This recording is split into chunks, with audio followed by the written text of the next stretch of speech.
सरस्वती जी और उनकी बहू रश्मि के बीच एक दिन बहस छिड़ जाती है। आखिर किसका काम ज्यादा आसान है, बहू का या सास का? माँ जी, सास को काम ही क्या है, आपके सारे काम उंगलियों पे तो हो जाते हैं। कुछ भी। हाँ, हिसाब तो उंगलियों पे ही हो जाता है ना। अरे बेटा, ऐसा सिर्फ अभी लगता है। जो मुझे करना पड़ता है ना, वो तुझे करना पड़े तो समझ आएगा कि असली काम का पहाड़ कैसा होता है। ठेले बराबर वजन भी नहीं है आपके काम में, और बात पहाड़ों के वजन की कर रही हैं आप। तू ऐसा करती ही क्या है घर में बेटा, ये तो बता मुझे। मैं थोड़ी ना कुछ करती हूँ, सब जादू से हो रहा है इस घर में।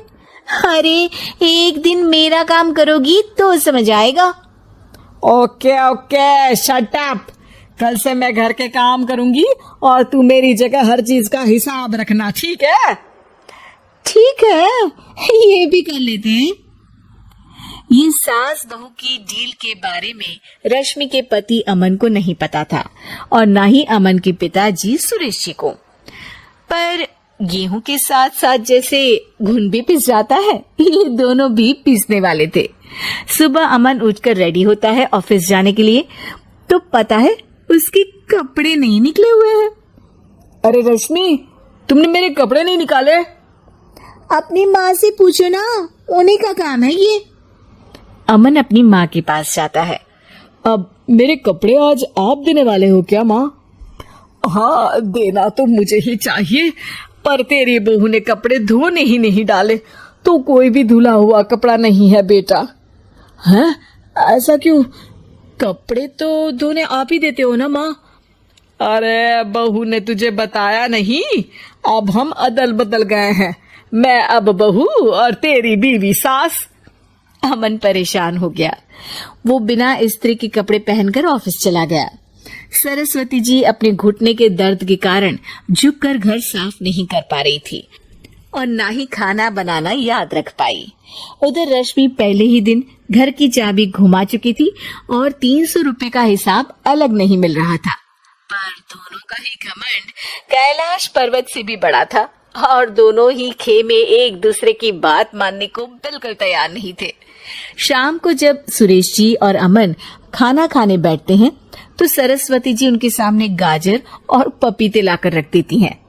अरे माँ, ये क्या है? ख्याली पुलाव के साथ सलाद। माँ जी खाना बनाना भूल गई लगता है।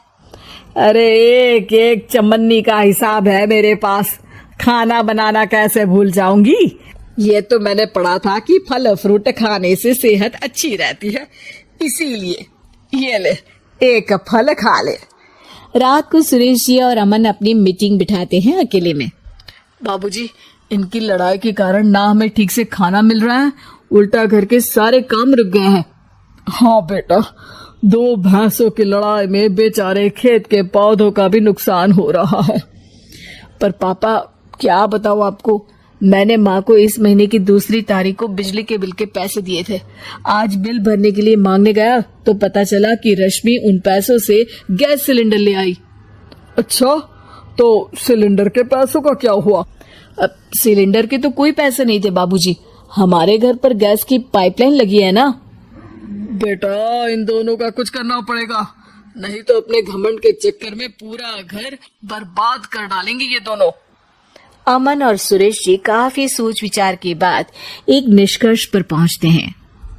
रात ही को दोनों अपनी पत्नियों की अलमारी से नई साड़ी निकालते हैं और सुबह जब रश्मि और सरस्वती जी उठते हैं तो देखते हैं कि दोनों पति साड़ी पहनकर चढ़ाव पर सब्जियां काट रहे हैं।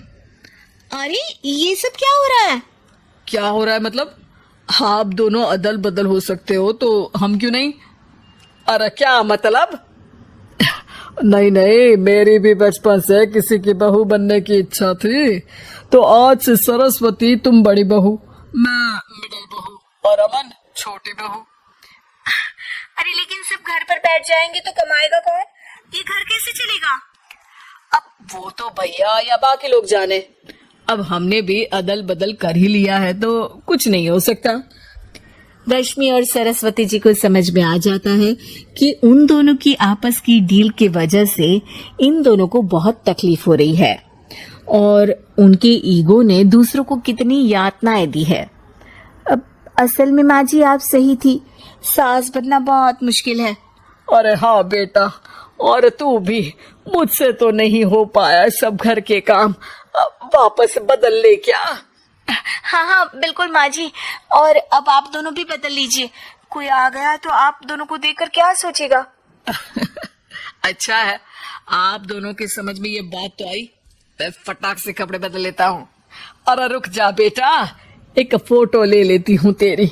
मेरी बेटी होती तो तेरे जैसी ही दिखती साड़ी में। और मेरा फोटो नहीं लोगी?